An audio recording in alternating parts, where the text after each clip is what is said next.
Hello दोस्तों, कैसे हो आप सभी लोग? क्या हाल चाल है? आई होप आप बहुत अच्छे होंगे और मैं भी बहुत अच्छा हूँ। दोस्तों, यहाँ पे हमारा आज का सेशन जो है रिवीजन का कंपोजिशन लेवी है। आज डिफरेंट था लेकिन थोड़ा मैंने चेंज कर दिया, पर चैप्टर इजी है। चैप्टर इजी है। तो आपने अगर रेगुलर मैथ में पहले भी नहीं पढ़ा होगा तो कोई बात नहीं। मैं तो कहूँगा मेरा रिवीजन देख लेना और क्वेश्चन सॉल्व कर लेना, ठीक है? हाँ, नेक्स्ट हम शेड्यूल के हिसाब से डिस्क्रिप्शन में जो दिया है, जो भी चैप्टर कवर होगा हम कवर करेंगे, ठीक है?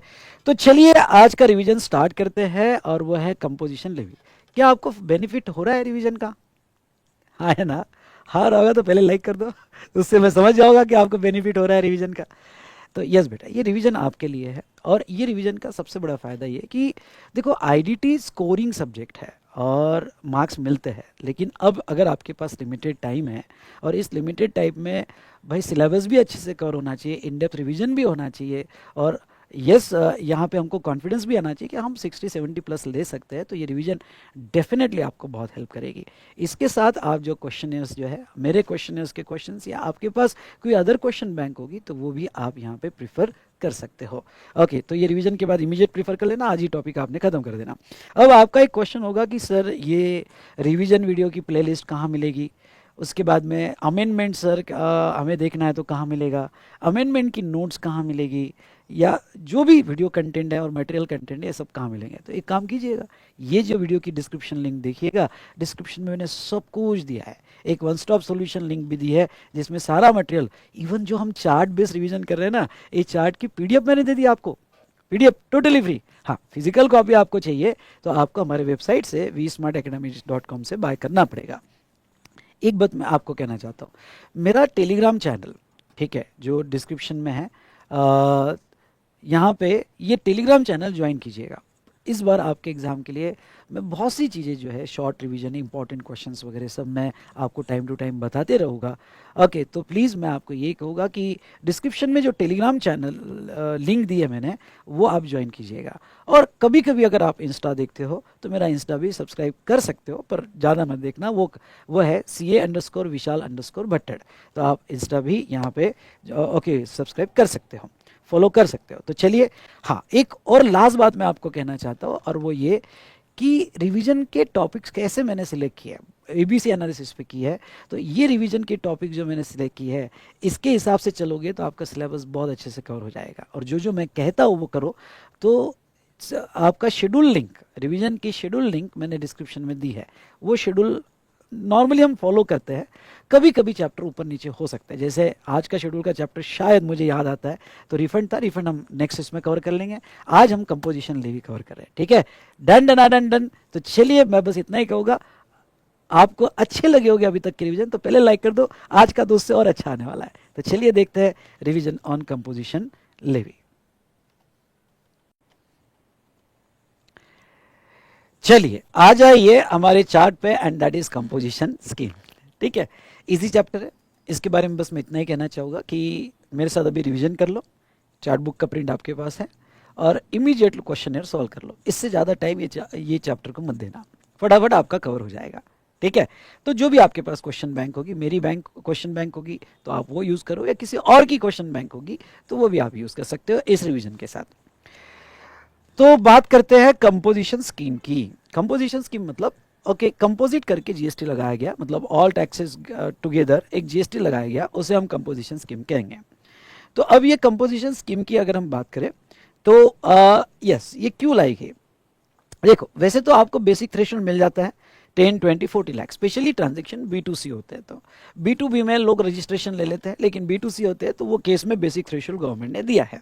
वैसे तो बेसिक थ्रेशोल्ड सबको दिया हुआ है, लेकिन जनरली ये यूज़ करने वाले B2C वाले होते हैं। तो बेसिक थ्रेशोल्ड, उसके बाद तो आप आरपी बन जाते हो।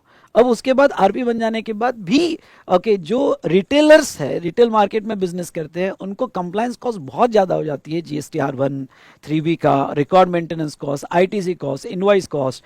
तो ये सारी रिकॉर्ड कंप्लायंस कॉस्ट जो है ज़्यादा हो जाती है, तो वो रेडी नहीं होते हैं मेंटली ये कंप्लायंस करने के लिए। पर गवर्नमेंट को तो टैक्स लेना है, जैसी थ्रेशोल्ड क्रॉस कर दिया उसके बाद गवर्नमेंट को तो टैक्स लेना है। तो अब अगर यहाँ पे गवर्नमेंट को टैक्स लेना है तो ये सिचुएशन में ओके, गवर्नमेंट ने एक स्कीम लाया कि भाई चलो कंपोजिट रेट से आप टैक्स दे दो और आपको रिकॉर्ड मेंटेन करने की जरूरत नहीं है। जो भी कंपोजिट रेट हो गया, जैसे मैं आगे कवर करूंगा, यहाँ पे कंपोजिट रेट 1% या 5% या 6% ये रेट से दे दो। हाँ, ये कुछ लिमिट तक आपको मिलेगी, जैसे 10(1) की स्कीम 1.5 CR यानी 150 लाख या 75 लाख, और जहां तक देखा जाए सर्विस वालों के लिए 50 लाख तक कंपोजिशन दिया है, स्मॉल परसेंटेज से टैक्स ले लो। इसके दो बड़े ड्रॉबैक है। कौन से दो बड़े ड्रॉबैक है? एक तो आप टैक्स इनवॉइस नहीं दे सकते कस्टमर को, आपको बिल ऑफ सप्लाई देना पड़ता है और कस्टमर से टैक्स कलेक्ट नहीं कर सकते, और दूसरा आप आईटीसी नहीं ले सकते। मतलब क्या हुआ? मतलब ये आपके जेब से टैक्स जाएगा ना। और उसके बाद में नॉर्मल स्कीम में आते हैं।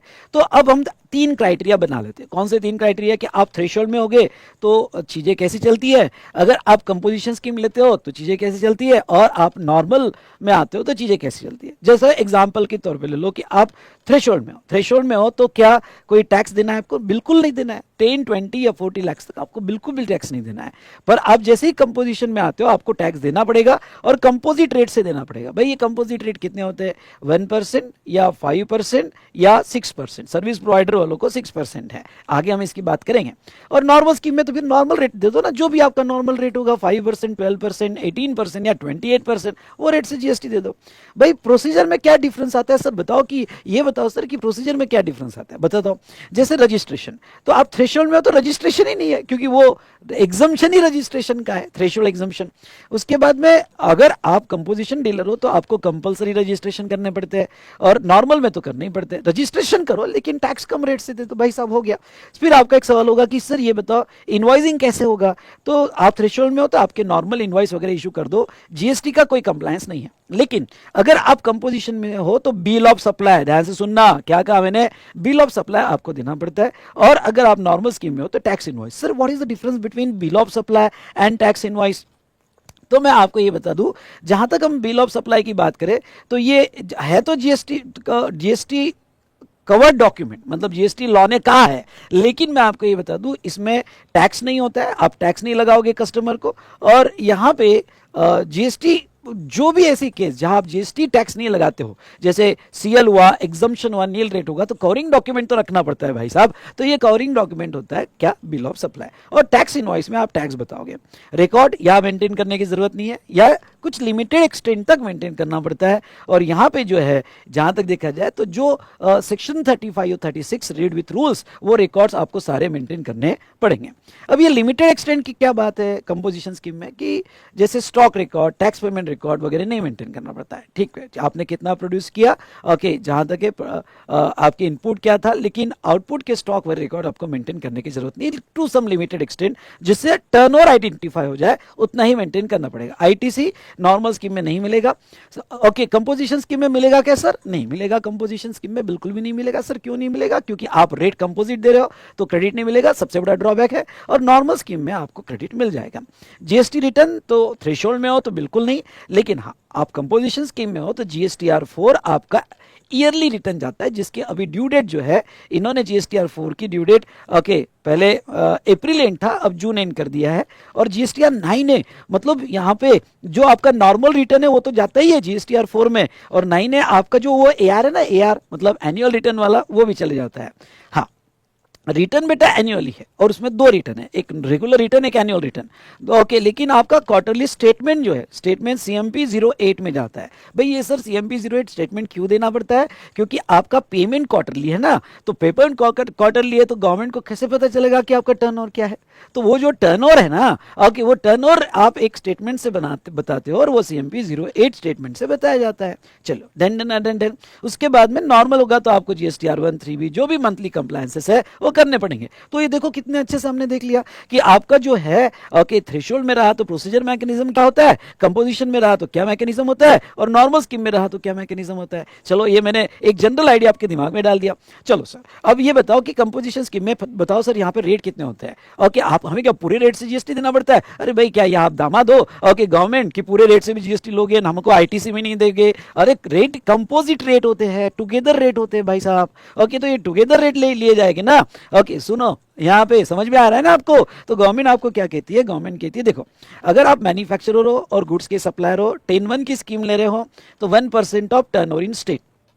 ओके, बाकी ये वाला पार्ट बाद में लूंगा। 1% ऑफ टर्नओवर इन स्टेट का होगा। अगर आप जो है यहाँ पे कैटरिंग एंड रेस्टोरेंट सर्विस होगी, ए सुन भाई, okay, catering and restaurant service होगी तो 5% ऑफ टर्नओवर इन स्टेट लिया जाएगा। और ट्रेडर होगा तो ट्रेडर यहाँ पे 1%, ध्यान सुनना, ट्रेडर होगा तो trader 1% of turnover of taxable supply of goods और सर्विसेज इन अ स्टेट। अब देखो यहाँ पे जो है टर्नओवर इन स्टेट, यहाँ दो वर्ड अलग है, और turnover of taxable supply of goods और सर्विस इन अ स्टेट ये अलग है।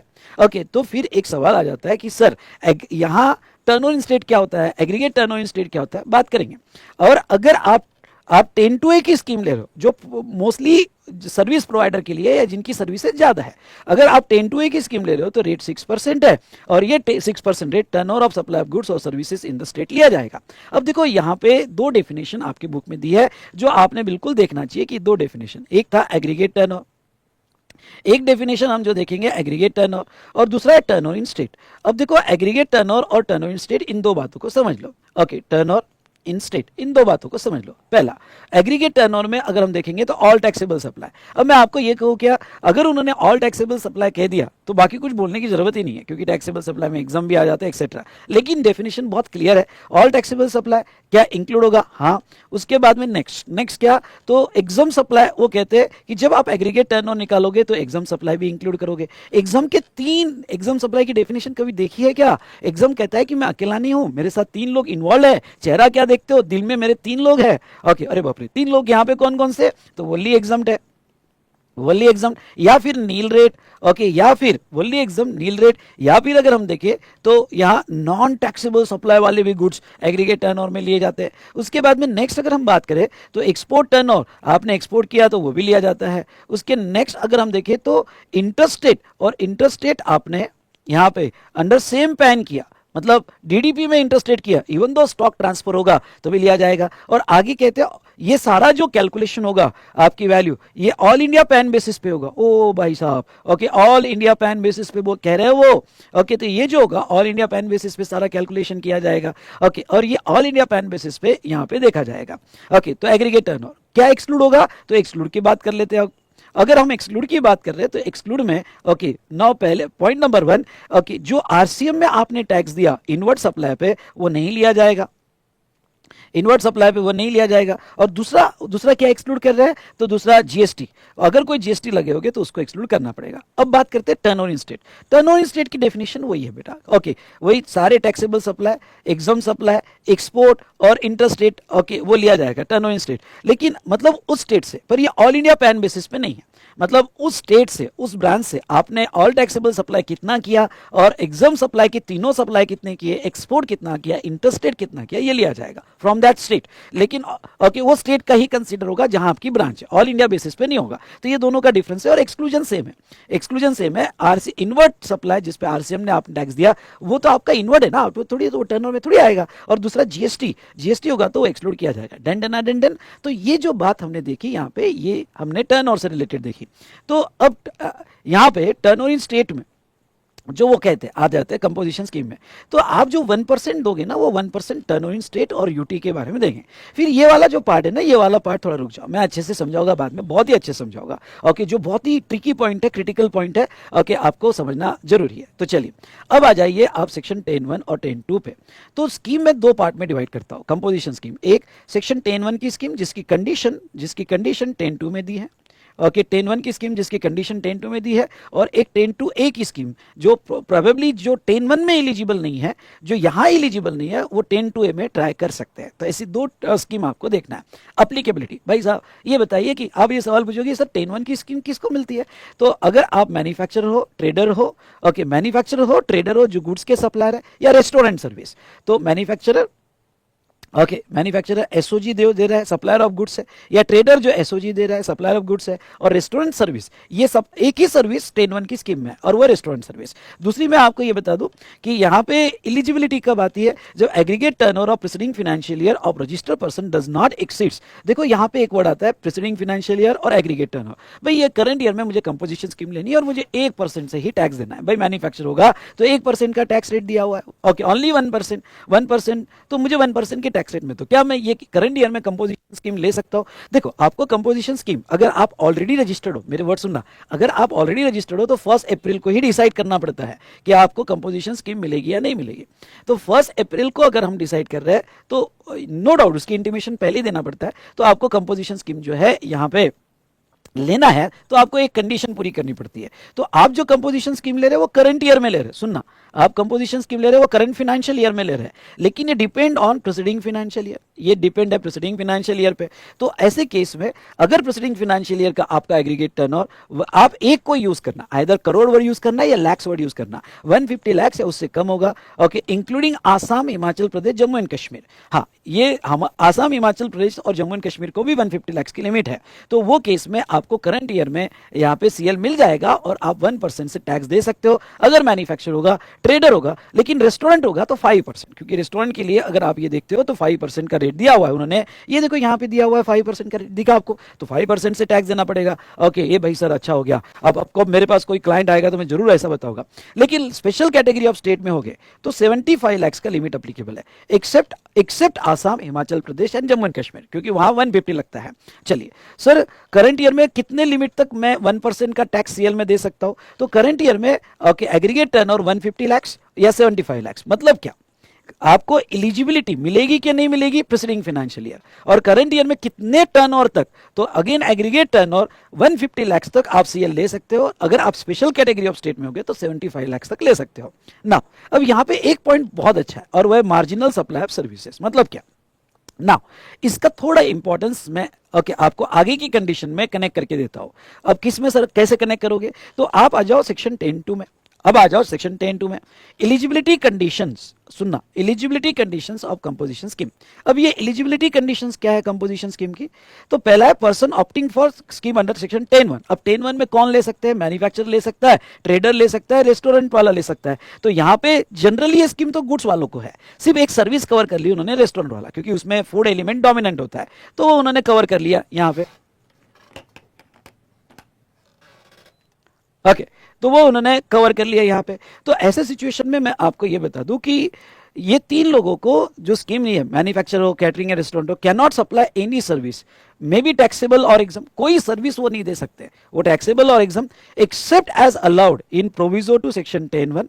Okay, except as allowed, okay, in proviso to section 10(1). मतलब क्या, गवर्नमेंट ने हाथ बांध के रखे हैं कि जो भी कंपोजिशन स्कीम लेगा अंडर सेक्शन 10(1), ओके, 10(2) में उसकी कंडीशन डाली हुई है, पूरा पूरा यहाँ पे उसको बांध के रखा हुआ है, ओके, चेन से बांधा हुआ है। पहला ये देख भाई, ओके, चुपचाप खड़ा रहे, तेरे को बांध के पहला उसको बोला, देख तू कोई सर्विस नहीं दे सकता अदर, तू सिर्फ गुड्स ही बेच सकता है, और हमने एक ही सर्विस अलाउड की है, रेस्टोरेंट, बस। अगर इन तीनों के अलावा, जिसमें आपका गुड्स का सप्लाई है या सर्विस का, इसके अलावा अगर आपको कुछ अदर सर्विसेज देना हो तो वो तू नहीं देख सकता, एक्सेप्ट अलाउड। कितना? तो ये मार्जिनल सप्लाई जितना अलाउड है उतना ही तू दे सकता है। तो कितना अलाउड है? मैन्युफैक्चरर या कैटरिंग या रेस्टोरेंट, कैटरिंग एंड रेस्टोरेंट या ट्रेडर में supply of services of value up to 10% of turnover in state of preceding financial year और 5 lakh, whichever is higher limit is the state wise.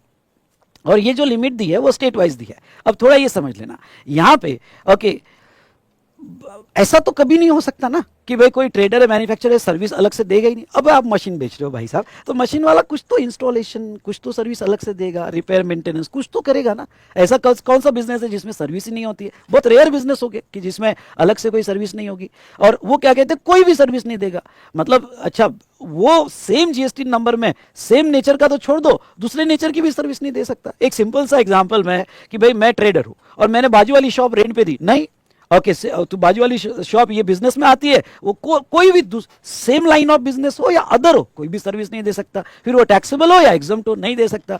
अरे भाई साहब, ये तो तुमने पूरा ही बांध के रखा, ये क्या बात हुई? तो गवर्नमेंट ने कहा चलो चलो यार, बहुत ही ज्यादा टाइट कर दिया ना हमने आपको बांध के, नहीं नहीं नहीं, थोड़ा अलाउ करते, थोड़ा फ्लेक्सिबल होते हैं कि ठीक है, अगर तुम ये कंपोजिशन स्कीम ले रहे हो तो ऐसे केस में तुम कुछ लिमिट तक सर्विसेज दे सकते हो। कितने लिमिट तक सर्विसेज दे सकते हो? तो वो कहते हैं कि जो तुम्हारा प्रीसीडिंग फाइनेंशियल ईयर का टर्नओवर इन स्टेट था, इसको बॉक्स करो, प्रीसीडिंग फाइनेंशियल ईयर का जो टर्नओवर इन स्टेट था उसका 10%, मतलब करंट ईयर में कितनी सर्विस दूं मुझे बताओ, कितना लिमिट तक दे सकता हूं। तो उन्होंने लिमिट बांध के रखी और उन्होंने ये कहा कि प्रीसीडिंग फाइनेंशियल ईयर का जो टर्नओवर होगा उसका 10% या 5 लाख, विच एवर इज, ओ भाई साहब इसको अंडरलाइन करो, whichever is higher, whichever is higher. और ये लिमिट स्टेट वाइज मिलेगी, मतलब ये एग्रीगेट नहीं, आपके समझ लो 4 ब्रांचेस है, तो यहाँ पे भी 10% और 5 लाख, यहाँ पे भी 10% और 5 लाख, यहाँ पे भी 10% और 5 लाख, सारे ब्रांचेस में आपको ये लिमिट मिल जाएगी, लिमिट मिल जाएगी।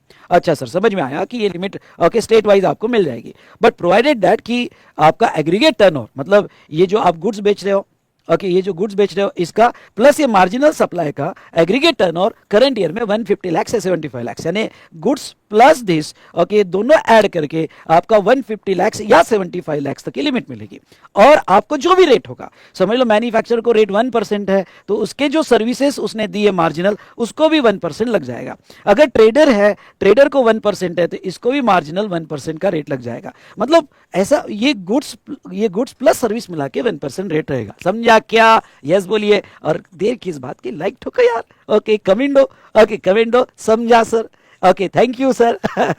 चलिए ना, अब आते हैं यहाँ पे, ये तो मार्जिनल सप्लाई दिया है, तो इसके अलावा मतलब आप एक सर्विस जो अलाउड है रेस्टोरेंट, और इसके ये तीनों लोगों को एक्स्ट्रा जो यहाँ पे दिया है इतना अलाउड कर दिया गया। ओके, अब बहुत सी बार आपको ट्रिकी क्वेश्चंस कैसे आते हैं इसमें हम देखने की कोशिश करेंगे। अब देखो आपको ट्रिकी क्वेश्चंस कैसे आते हैं, जैसा दिया गया ये मैन्युफैक्चरर है, ओके चलो भाई ये मैन्युफैक्चरर है, और ये जो मैन्युफैक्चरर गुड्स का सप्लाई करता है, सप्लाई ऑफ गुड्स कर रहा है, और ये सप्लाई ऑफ गुड्स यहाँ पे सुना, ओके यस, अब ये मैन्युफैक्चरर सप्लाई ऑफ गुड्स यहाँ पे 110 लाख का सप्लाई ऑफ गुड्स कर रहा है, और इसके साथ मार्जिनल सर्विस यानी इसका प्रीसीडिंग फाइनेंशियल ईयर का जो टर्नओवर है उसके जो भी टर्नओवर इन स्टेट होगा, टर्नओवर इन स्टेट होगा, समझ लो प्रीसीडिंग फाइनेंशियल का 80 लाख था, तो 80 लाख का 10% और 5 लाख, ओके तो 10% कितना, 8 लाख, तो 8 लाख तक का आप सर्विस दे सकते हो। तो जब तक आप ओके ये जो टर्नओवर है 8 लाख तक का सर्विस आप करंट फाइनेंशियल ईयर में दे सकते हो। अब ये 8 लाख और जो भी आप टर्नओवर करोगे गुड्स का, इसका 1% का टैक्स आपको लग जाएगा, मतलब इसमें दोनों ऐड करके, पर ख्याल रहे ये दोनों ऐड करके लिमिट आपको कितने तक मिलेगी, 150 लाख तक मिलेगी। ओके तो ये पॉइंट ध्यान रखना, ठीक है। अब एक और क्वेश्चन लेना चाहता हूं कि समझ लो, ओके आप सप्लाई ऑफ गुड्स करते हो, आप मैन्युफैक्चरर हो, सप्लाई ऑफ गुड्स करते हो, प्लस आपकी रेस्टोरेंट सर्विस है, रेस्टोरेंट सर्विस है, प्लस अदर सर्विसेज है, प्लस अदर सर्विसेज है, तो ये ख्याल रहे ओके रेस्टोरेंट तो अलाउड ही है ना, रेस्टोरेंट में क्या प्रॉब्लम है, गुड्स तो अलाउड ही है, इसमें क्या प्रॉब्लम है। ये जो मार्जिनल है, ये जो 10% वाला क्राइटेरिया है और 5 लाख ये criteria whichever is higher, तो ये जो क्राइटेरिया, ये जो अदर है रेस्टोरेंट को छोड़ के, ये तो आपको अलाउड ही है 150 लाख तक, ये छोड़ के अदर होगा तो उसको वो क्राइटेरिया एप्लीकेबल है कि वो इतने लिमिट तक आप दे सकते हो, और टोटल करंट फाइनेंशियल ईयर में आपका एग्रीगेट टर्नओवर 150 लाख या 75 lakh special category of state, ये तीनों का मिला के इसके ऊपर नहीं जाना चाहिए। और आप जो भी यहाँ पे पर ख्याल रहे, एक प्रॉब्लम क्वेश्चन में आप देखोगे आरटी में एक बार पूछा था कि ये रेस्टोरेंट वाले को आप जब टैक्स लगाओगे तो इसको 5% लगाना, और ये दोनों को यानी इसको जो मिलाकर यहाँ पे 1% लगाना, ओके पर रेस्टोरेंट वाले को अलग से 5% आपको लगाना पड़ेगा। ओके ये समझ में आया? समझ में आया तो बोलिए यस सर। नाउ पहली कंडीशन हमने बहुत अच्छे से देख ली, अब सेकंड कंडीशन क्या है? सेकंड कंडीशन है not engage in supply of goods और services which are not taxable under GST. मतलब नॉन टैक्सेबल सप्लाई में यानी कौन से पेट्रोलियम प्रोडक्ट्स, अल्कोहलिक लीकर और मतलब अल्कोहल के नेचर के प्रोडक्ट, उसमें वो एंगेज नहीं होना चाहिए। अगर आप नॉन टैक्सेबल सप्लाई करोगे तो आपको सीएल नहीं मिलेगा, नॉन टैक्सेबल सप्लाई करोगे तो सीएल नहीं मिलेगा। अब देखो इस पे इंटरप्रिटेशन मैं आपको थोड़ा बता देता हूँ। ये जो 10(2) की कंडीशंस यहाँ पे दी है, ये जो 10(2) की कंडीशंस दी है, अब ये जो कंडीशंस है, एक है प्रीसीडिंग फाइनेंशियल ईयर और एक है करंट फाइनेंशियल ईयर, ठीक है दोस्तों। तो ये जो कंडीशंस है 10(2) की, ये करंट फाइनेंशियल ईयर में एप्लीकेबल होती है, ये प्रीसीडिंग फाइनेंशियल ईयर में एप्लीकेबल नहीं होती है। समझ लो आपको प्रॉब्लम सॉल्व करते वक्त प्रीसीडिंग फाइनेंशियल ईयर का डेटा दिया, कहा टैक्सेबल सप्लाई ना, टैक्सेबल सप्लाई 40 लाख था, उसके बाद में यहाँ पे सर यहाँ पे ये जो है वाइन भी सप्लाई कर रहा था, और वाइन भी सप्लाई कर रहा था 20 लैक्स का, और यहाँ पे कोई अदर सप्लाई, तो टोटल कितना हुआ 60 लैक्स। तो उसने प्रीवियस ईयर में नॉन टैक्सेबल सप्लाई किया, तो क्या करंट ईयर में सीएल मिलेगा? देखो बेटा, ये कंडीशन करंट ईयर में ही अप्लीकेबल है। प्रीवियस ईयर में वो कुछ भी करे, हमें कुछ भी लेना देना नहीं, वो सर्विस कितना भी दे या ओके नॉन टैक्सेबल सप्लाई करे या आगे की जो कंडीशन मैं पढ़ा रहा हूं वो कुछ करे, प्रीवियस ईयर में कुछ भी करे, हमें कोई लेना देना नहीं। हमें बस ये देखना है कि एग्रीगेट टर्नओवर हमारे डेफिनेशन के हिसाब से ओके ये लेस देन और इक्वल्स टू 150 लाख या 75 लाख होना चाहिए, दैट्स ऑल। ओके 150 लाख से 75 लाख। प्रीवियस ईयर में ये कंडीशंस अप्लीकेबल नहीं, वो कुछ भी करे। ये कंडीशंस कब अप्लीकेबल है? करंट ईयर में। अगर करंट ईयर में फर्स्ट डे से ही आप नॉन टैक्सेबल सप्लाई कर रहे हो तो सीएल मिलेगा ही नहीं, या आपने in between non taxable supply किया। ओ भाई सुन, इन बिटवीन यानी क्या? फर्स्ट डे से नहीं किया, आप बहुत अच्छे लड़के तो फर्स्ट डे ओके जब क्लास लगाते हो तो अच्छे से पढ़ाई करते हो, ओके ओके, या आप ऑनलाइन क्लास देख रहे हो तो डिसिप्लिन, पहले 10-15 दिन तो डिसिप्लिन आपके क्या बताओ कितना अच्छा रहता है, डिसिप्लिन में सब कुछ क्लास हो जाता है, फिर धीरे धीरे धीरे जो है ओके पता चलता है क्या हो रहा है। तो ऐसे सिचुएशन में इन बिटवीन अगर आपने नॉन टैक्सेबल सप्लाई किया, इवन दो आपका एग्रीगेट टर्नओवर 150 क्रॉस नहीं हुआ तो भी सीएल विड्रॉ हो जाएगा, सीएल विड्रॉ हो जाएगा, ओके सीएल विड्रॉ हो जाएगा। तो ऐसे सिचुएशन में okay not engage in the supply of goods और सर्विसेज, ओके जो नॉन टैक्सेबल है, उसके बाद में not engage in making any interstate outward supply of goods और सर्विसेज। अब मैं आपको एक बात बताता हूँ, हो सकता है कि जब कोई अब बुक में आप समरी पढ़ो तो ओके इतना ही वर्ड आ जाए, नॉन टैक्सेबल सप्लाई नहीं होना चाहिए, इंटरस्टेट आउटवर्ड सप्लाई नहीं होना चाहिए, थोड़ा प्रॉपर वर्ड्स है ना तो लिखने में आसानी होती है। और एक चीज समझना, आप 100 पढ़ते हो तो 60 याद होता है, अगर पढ़ोगे 40 तो कितना याद आएगा? प्रॉपर कि नॉट एंगेज इन, ये वर्डिंग्स बड़े इंपॉर्टेंट हो जाते हैं। Not engage in making interstate outward supply. तो रिस्ट्रिक्शन क्या है? रिस्ट्रिक्शन अगर मैं आपको ये बताऊं तो भाई साहब ओके समझ लो कोई रजिस्टर्ड पर्सन है और सीएल लेना चाहता है, वो अदर स्टेट से, समझ लो ये महाराष्ट्र का है और वो अदर स्टेट से, यानी एग्जाम्पल लेते हैं दिल्ली, ओके दिल्ली से वो खरीद सकता है इंटरस्टेट, सुनो इंटरस्टेट इनवर्ड सप्लाई कर सकता है, इनवर्ड अलाउड है, अलाउड ए भाई ओके इंटरस्टेट अलाउड है, क्या अलाउड नहीं है? तो आउटवर्ड अलाउड नहीं है। समझ लो यहां से वो एमपी देना चाहता है तो जहां तक है नॉट अलाउड, ये अलाउड नहीं है। मतलब क्या? मतलब उसने अगर इन बिटवीन कभी भी इंटरस्टेट कर दिया, समझ लो फाइनेंशियल ईयर वो सीएल ले रहा है, फर्स्ट डे से ही इंटरस्टेट है तो नहीं लेना चाहिए, उसने मिलेगी नहीं ये कंडीशन करंट फाइनेंशियल ईयर में, और इन बिटवीन इंटरस्टेट कर दिया तो उसी वक्त सीएल विड्रॉ हो जाएगा और नॉर्मल स्कीम में आ जाएगा।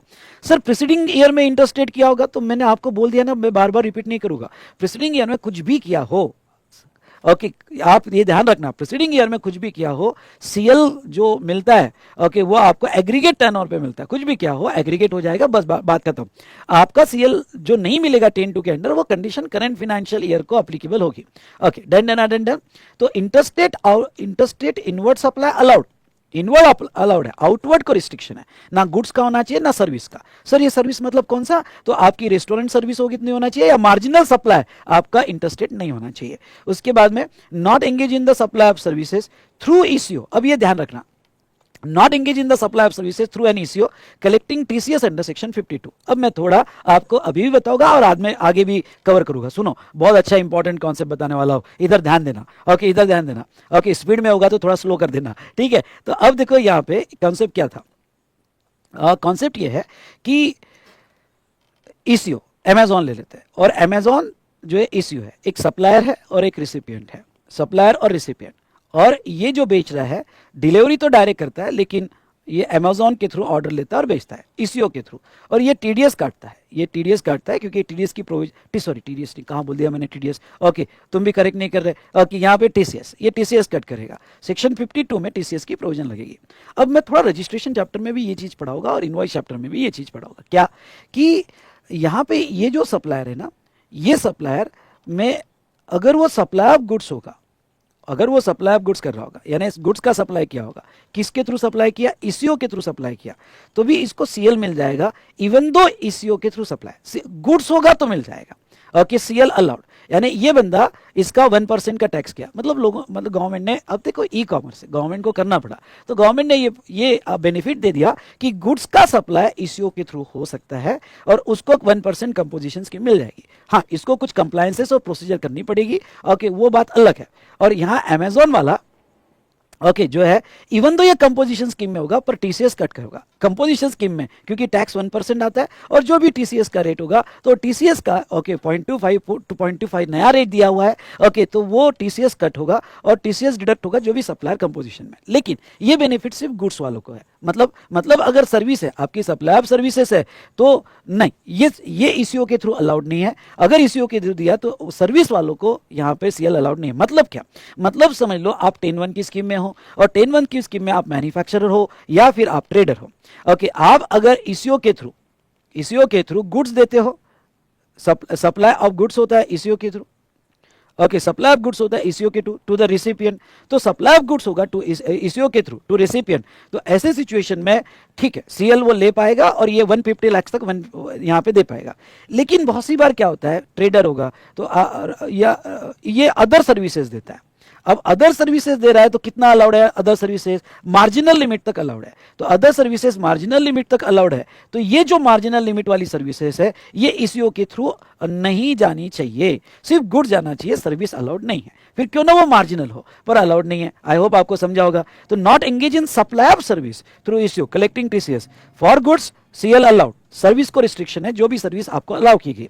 Not a manufacture of notified goods, आप नोटिफाइड गुड्स के मैन्युफैक्चर नहीं होने चाहिए। अब नोटिफाइड गुड्स यानी क्या, नीचे मैंने दिया, और ये रिस्ट्रिक्शन सिर्फ मैन्युफैक्चरर को, यानी आप नोटिफाइड गुड्स के मैन्युफैक्चरर नहीं होने चाहिए। अब नोटिफाइड गुड्स मतलब कौन से, ice cream, other edible ice, pan masala, aerated water, tobacco substitutes, fly ash bricks, fly ash aggregate, fly ash block. Okay तो ये जो है नोटिफाइड गुड्स है और इसके आप मैन्युफैक्चरर होगे तो सीएल नहीं मिलेगा।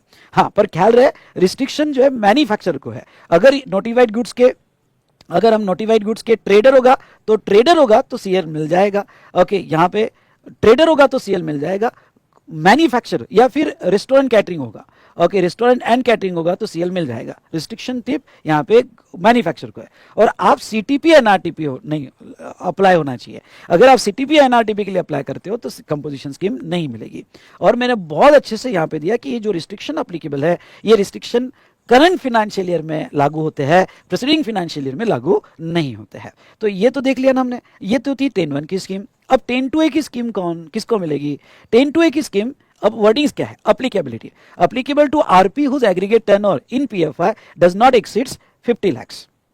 ओके तो पहली बात तो यहाँ पे दोनों स्कीम में क्या फर्क है, यहाँ ना बड़ी स्कीम मिलती है एंड 150 lakhs तक स्मॉल रेट, पर यहाँ 10(2) में आपको सिर्फ 50 lakhs से मिल दिया गया। पर्सन नॉट, किसको मिलेगी, person not eligible two of under section 1 and 2, 1 और 2 में एलिजिबल जो नहीं होगे उसको मिलेगी।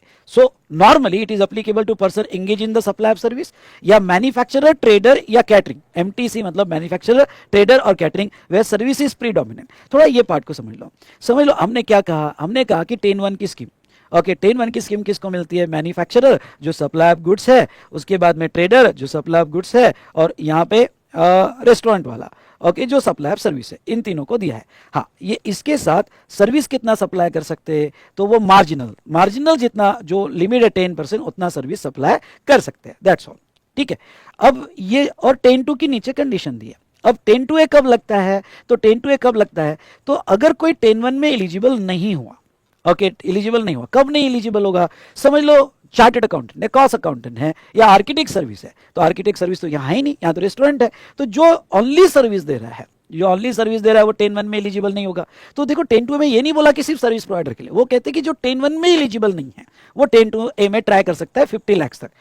तो अब एक तो सर्विस प्रोवाइडर या फिर मैन्युफैक्चरर, ट्रेडर और रेस्टोरेंट, इनको 10(2) में मिल सकती है। सर कैसे, हाँ अगर इनकी मार्जिनल सप्लाई ऑफ सर्विस यानी जो अदर सर्विसेज है वो ज्यादा है 10% या 5 lakhs विचेवर इज हायर से। अभी एक ट्रेडर था, अब ट्रेडर था 60 lakhs का बिजनेस था उसका, लेकिन उसमें उसकी सर्विस 25 lakhs की सर्विस थी, तो सर्विस डोमिनेंट थी। तो अगर आपकी सर्विस डोमिनेंट है ओके तो ये मैन्युफैक्चरर, ट्रेडर या रेस्टोरेंट कैटरिंग वाला ओके जो इधर ले सकता है। लेकिन ख्याल रहे यहाँ लिमिट जो है प्रेसिडिंग फाइनेंशियल ईयर का टर्नओवर आपका कम हो जाता है, 50 lakhs के ऊपर नहीं होना चाहिए।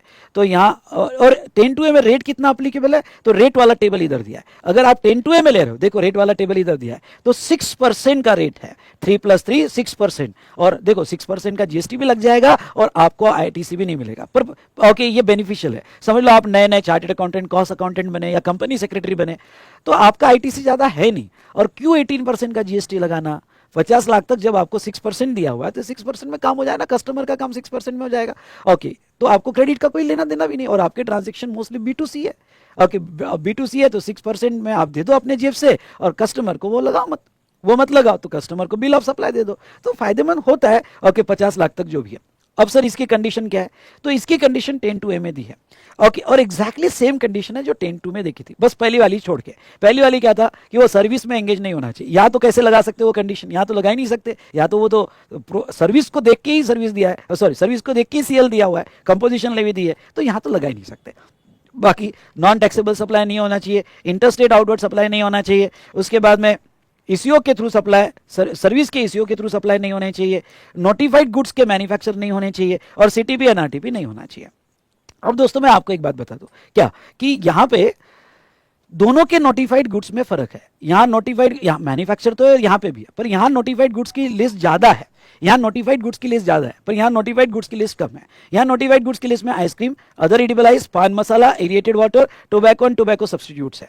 मतलब क्या है, अगर आप समझना चाहते हो तो मतलब ये है कि ये जो फ्लाई ऐश वगैरह है ना, fly bricks, fly ash aggregate, fly ash block, ये यहाँ पे नोटिफाइड नहीं है। मतलब क्या, मतलब ये जो गुड्स है इसको 50 लाख का लिमिट मिल जाएगा, 50 लाख तक का मिल जाएगा, 150 का नहीं मिलेगा, इवन दो गुड्स के सप्लायर है, क्योंकि यार रिस्ट्रिक्शन में डाला नहीं है। इसलिए मैन्युफैक्चरर अगर फ्लाई ऐश वाला होगा तो 50 लाख का लिमिट मिल जाएगा, क्योंकि यहां इतने ही नोटिफाइड गुड्स है, बाकी तो सेम है। सो दोस्तों आई होप आपको 10(1) की स्कीम और 10(2) की स्कीम समझी होगी, समझी कि नहीं समझी।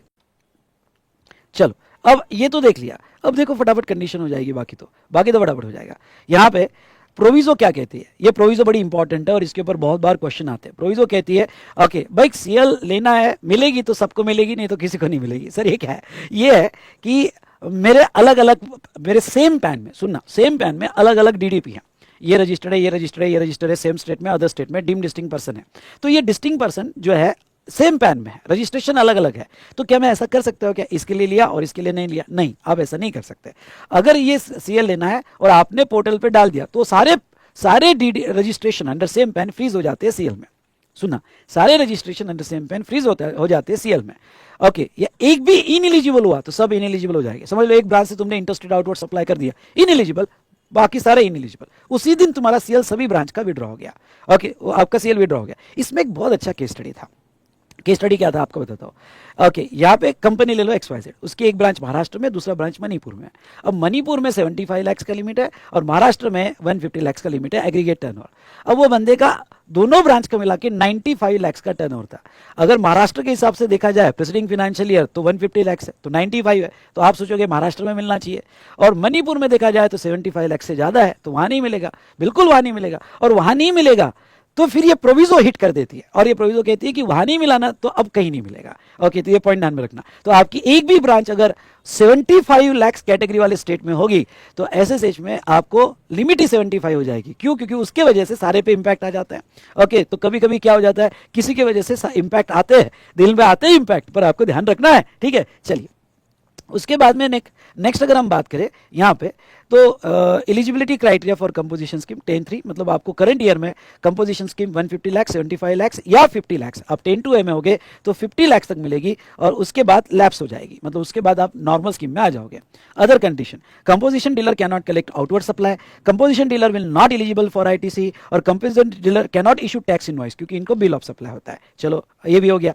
Okay, 10(5), if proper officer, PO मतलब कौन, proper officer believes that taxable person has paid tax under 10(1) और 10(2) डिस्पाइट बीइंग इनएलिजिबल, मतलब डिस्पाइट बीइंग एलिजिबल, मतलब समझ लो उनका सीएल विड्रॉ हो गया या वो एलिजिबल नहीं है सीएल के लिए, तभी सीएल ले लिया, तो उनके ऊपर टैक्स और पेनल्टी तो आएगा ही, और सेक्शन 73, 74 का भी एक्शन हो जाएगा। उसके बाद में कंडीशंस एंड रिस्ट्रिक्शंस, तो मैं आपको बताता हूँ बिल ऑफ सप्लाई। ओके, इनको क्या इशू करना पड़ेगा, बिल ऑफ सप्लाई, और उसके ऊपर लिखना पड़ता है। ओके, बिल ऑफ सप्लाई के ऊपर लिखना पड़ता है composition taxable person not eligible to collect tax on supplies, display में रखना पड़ता है कि वो कंपोजिशन टैक्सेबल पर्सन है, साइन बोर्ड पे या कहीं पे, और आरसीएम अगर उन्होंने अनरजिस्टर्ड का स्टॉक उनके पास होगा सीएल लेते वक्त, अनरजिस्टर्ड पर्सन का स्टॉक उनके पास होगा सीएल लेते वक्त, तो वो स्टॉक पे आरसीएम में टैक्स देना पड़ता है। ये वाला कंडीशन ध्यान रखना कि सीएल लेने की एक बहुत डेंजरस कंडीशन है, और वो डेंजरस कंडीशन है कि जब आप सीएल ले रहे हो और आपका कोई परचेसेस अनरजिस्टर्ड पर्सन का है और स्टॉक में पड़ा है, तो आरसीएम में उसका टैक्स देना पड़ता है। ये वाली कंडीशन ध्यान देना। चलो, ये तो हो गया हमारा कंपोजिशन स्कीम पूरा, दोनों इसमें खत्म। उसके बाद में एग्रीगेट टर्नओवर की डेफिनेशन मैंने पढ़ा दिया है। What do you mean by aggregate turnover? All taxable supply, exempt supply, export supply, interstate supply, all over India, computed India basis पे होगा। ओके, इनवर्ट सप्लाई जो आरसीएम में वो नहीं लिया जाएगा, टैक्सेस नहीं लिए जाएंगे। ठीक है, ये तो जनरल डेफिनेशन है एग्रीगेट टर्नओवर की। अब मेरी बात सुनना, ये एग्रीगेट टर्नओवर की डेफिनेशन पूरे एक्ट के लिए अप्लीकेबल होगी जहां जहां भी एग्रीगेट टर्नओवर आएगा, लेकिन only for CL, only for CL. Okay, ये आप लिख सकते हो ओनली फॉर सीएल। आपको कुछ बातें याद रखनी पड़ेगी, ओनली फॉर सीएल। क्या ये एग्रीगेट टर्नओवर में अब जो मैं बताऊंगा ये सिर्फ सीएल के लिए ही कंसीडर किया जाएगा, बाकी नहीं। तो क्या सर ये क्या है, मैं बताओ ना सर, तो बताता हूं। ओके, जब आप एग्रीगेट टर्नओवर लोगे तो aggregate turnover shall includes the value of supplies made by such person from first day of the April of a financial year up to the date when he become liable for registration, and shall not includes exempt supply of service provided by extending deposit, loan or advances insofar as consideration is represented by interest or discount।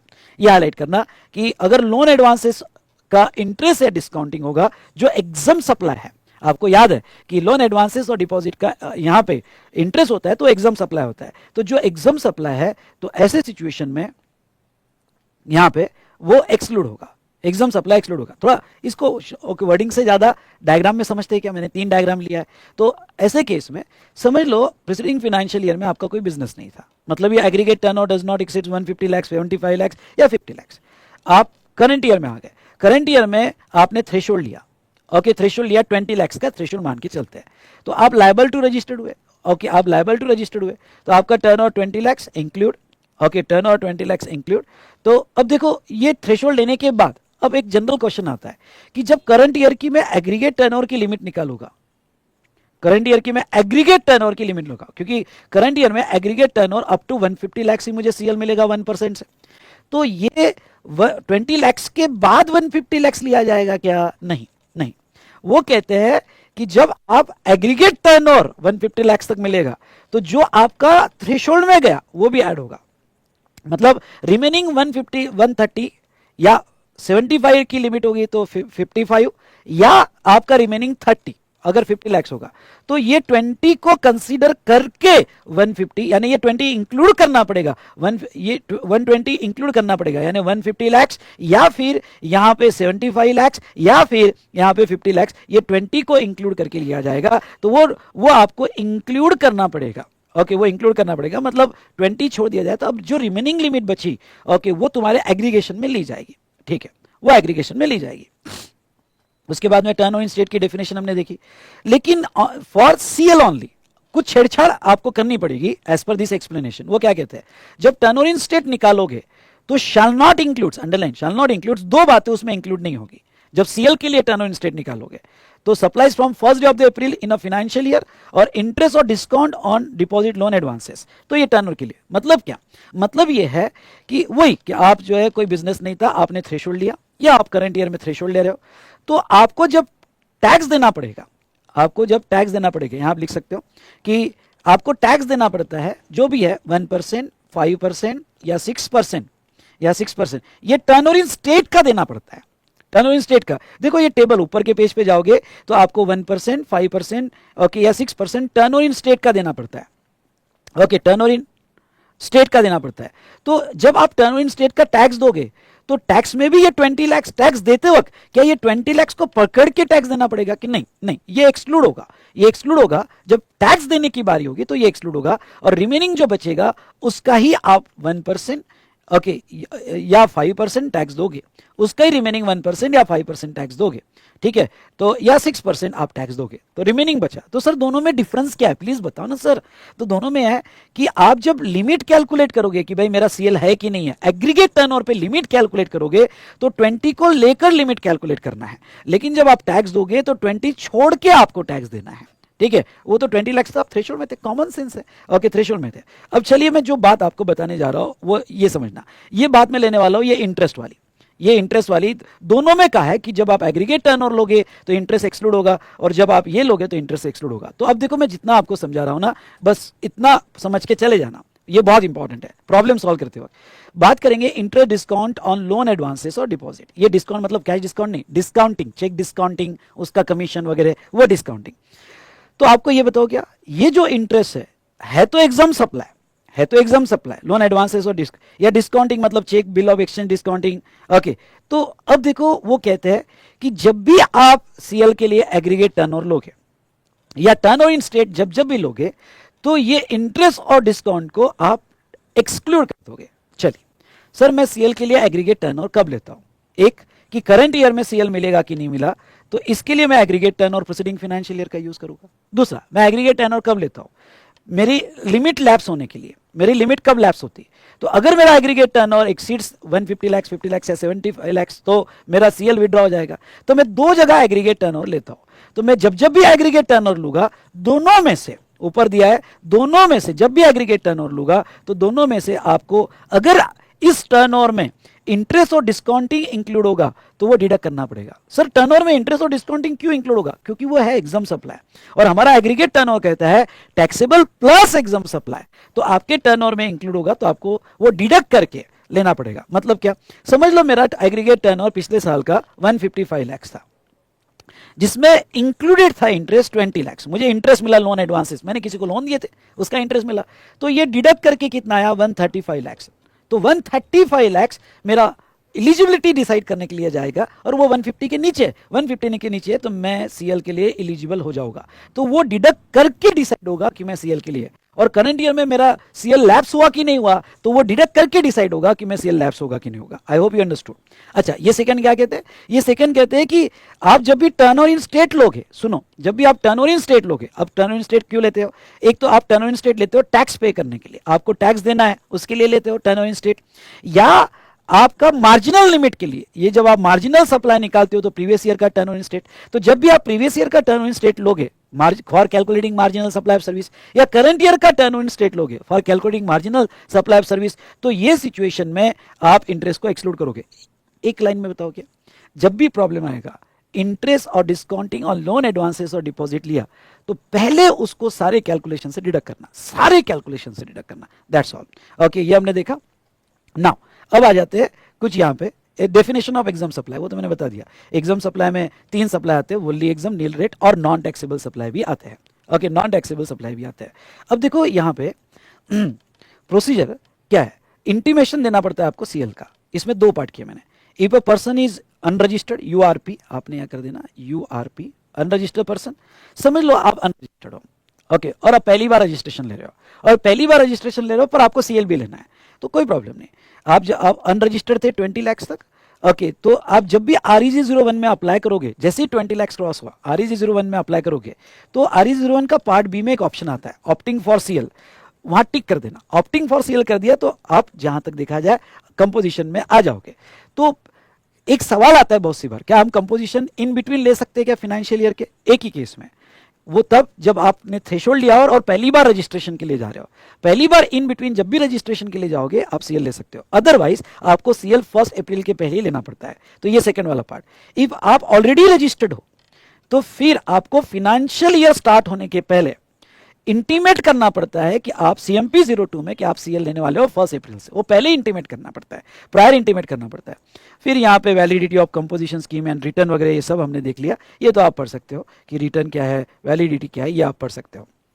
अब मैं एक important discussion पे आऊंगा और वो ध्यान देना, और ये वाले टेबल पे, आप ये वाले टेबल पे आ जाओ, ठीक है। एक इंपॉर्टेंट और लास्ट डिस्कशन क्या, सर ये बताओ कि हम लेते हैं मैन्युफैक्चरर 1% ऑफ टर्न और इन स्टेट, टर्न और इन स्टेट, ठीक है, या फिर रेस्टोरेंट एंड कैटरिंग, उन्होंने कहा 1% ऑफ टर्न और इन स्टेट, टर्न और इन स्टेट, ठीक है, या फिर 10 to A में, 10 to A में, ओके, प्रोबेबली सर्विस प्रोवाइडर जो होते हैं 6% ऑफ टर्न और इन स्टेट। तो आपको ये जो है ये कैलकुलेशन टर्न और इन स्टेट के बेसिस पे करने पड़ेंगे। अब टर्न और इन स्टेट का मतलब क्या, मतलब all taxable supply, all taxable supply plus plus exempt supply. और एग्जाम सप्लाई के ध्यान से देखना, एग्जाम सप्लाई के 3 सप्लाई, वोल्ली प्लस नील प्लस वोल्ली प्लस नील, ओके दिख नहीं रहा आपको, प्लस ओके मैं आपको जैसे बताऊंगा नॉन टैक्सेबल सप्लाई। अब टर्न स्टेट में और क्या आता है, और आता है एक्सपोर्ट सप्लाई, और क्या आता है इंटरस्टेट, इंटरस्टेट आता है। अब मैं आपको एक बात बता दूं, अगर आप करंट ईयर में नॉन टैक्सेबल सप्लाई करते हो तो सीएलई विड्रॉ हो जाता है। आप एक्सपोर्ट करते हो, एक्सपोर्ट को इंटरस्टेट बोला जाता है, इंटरस्टेट आउटवर्ड कर रहे हो सीएलई विड्रॉ हो जाता है, या दूसरा आप कर रहे हो तो सीएलई विड्रॉ हो जाता है। तो इन शॉर्ट ठीक है, डेफिनेशन है टर्न इन स्टेट, लेकिन इसमें इन तीनों का कोई इंपॉर्टेंस ही नहीं है, क्योंकि नॉन टैक्सेबल होगा, एक्सपोर्ट होगा, इंटरस्टेट होगा तो सीएलई विड्रॉ हो जाएगा। इंपॉर्टेंस सिर्फ ये 3 का है, टैक्सेबल, एग्जम्प्ट और नील रेट। ओके, तो इस इन सिंपल वर्ड उसका मतलब ये आता है, अगर आप चार्ट बुक में जाओगे तो उसका मतलब ये आता है कि अगर आप 1% in of turn in state दे रहे हो तो मतलब आप taxable plus exempt plus nil rate उस टोटल का 1% दे रहे हो। हाँ, एग्जम्प्ट और नील रेट ऐड करके 1% दे रहे हो, क्योंकि वो 1% ऑफ टर्न इन स्टेट है। दूसरा, अगर आप रेस्टोरेंट कैटरिंग होगा तो भी वही, और अगर आप 10-2 की स्कीम में होगा तो वही। लेकिन ट्रेडर के लिए सुनना मेरी बात, ट्रेडर के लिए उन्होंने क्या बोला है स्पेशली, कि ट्रेडर के लिए बोला only taxable supply of goods और services of turn in state. मतलब क्या, ट्रेडर होगा तो ओनली टैक्सेबल सप्लाई लिया जाएगा। फॉर एग्जांपल, हम छोड़ेंगे नहीं, एग्जांपल मतलब क्या, यहां पे समझ लो ओके आउटवर्ड सप्लाई, तो आपका आउटवर्ड जो सप्लाई है, आउटवर्ड जो सप्लाई है उसमें टैक्सेबल सप्लाई जो है, टैक्सेबल आपका 50 लाख का है। उसके बाद में आपका नील रेट जो है, नील रेट 10 लाख का है, और एग्जाम जो है, जो एग्जाम यहां पे 5 लाख का है। तो अगर आप मैन्युफैक्चरर हो, अगर आप मैन्युफैक्चरर हो या रेस्टोरेंट कैटरिंग हो या 10-2 स्कीम वाले हो, तो आपको यहां पे 50 प्लस 60 65 का 65 लाख का 1% ओके या what ever the rate applicable आपको तीनों का मिला के देना पड़ेगा। पर अगर आप ट्रेडर हो तो ट्रेडर में सिर्फ 50 लाख, ये और ये लेने की जरूरत नहीं, यानी 50 लाख इंटू 1% उतना ही देना पड़ेगा। समझा होगा तो बोलो डन डन डन डन। तो चलिए दोस्तों, ये हमने देखा कि कैसे कैलकुलेशन होगा। चलो, तो इस तरह से हमने कंप्लीट किया यहाँ पे कंपोजिशन स्कीम का रिवीजन। दोस्तों, अगर आपको अच्छा लगा होगा तो ये वीडियो ज़्यादा से ज़्यादा अपने सारे फ्रेंड्स लोगों के साथ शेयर करना। जो आपको बेनिफिट मिला वो बेनिफिट उनको भी मिलना चाहिए।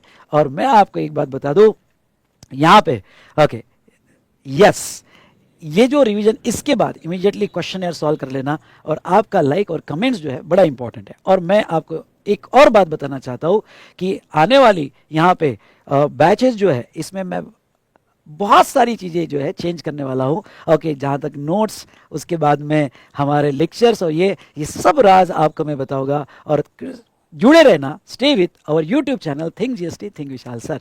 ओके,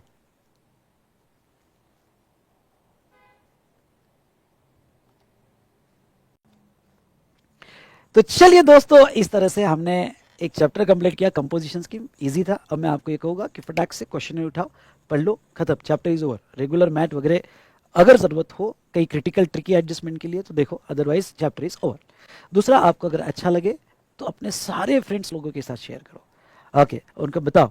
तीसरा, अगर आपको ये रिवीजन अच्छी लगी होगी तो लाइक तो करो ही, नीचे 2 कमेंट, 2 वर्ड्स में कमेंट दे दो कि आपको कैसा लगा। आपकी कोई क्वेरी होगी तो उसकी भी कमेंट दे दो, मैं क्वेरी डेफिनेटली देखता हूं। तो चलिए दोस्तों, यहाँ पे हमारा ये सेशन खत्म हुआ। नेक्स्ट जो है शेड्यूल मैंने डिस्क्रिप्शन में दिया हुआ है, तो वो शेड्यूल आपको फॉलो करना है, ठीक है। तो यहाँ पे ये रिवीजन खत्म करते हैं। और मैं आपको ये दोस्तों बता दूं कि आपके जो भी जूनियर होंगे जो आगे आईडीटी का क्लास में से बाय करेंगे, तो उनको जरूर कीजिएगा, जरूर कहिएगा कि stay tune with think GST think Vishal sir. आगे आने वाली बैचेस में उनको किस तरह से पूरा सिलेबस कवर किया जाएगा, नोट्स कैसे दी जाएगी, ये मैं बहुत अच्छे से बताऊंगा और उनको बहुत बेनिफिट मिलेगा। तो उनको जरूर कीजिएगा कि मेरा वीडियो जो है ओके देखिएगा, जो अभी 5-10 दिन में आ जाएगा। Stay tune with think GST think Vishal sir. Thank you so much, मिलते हैं नेक्स्ट सेशन में।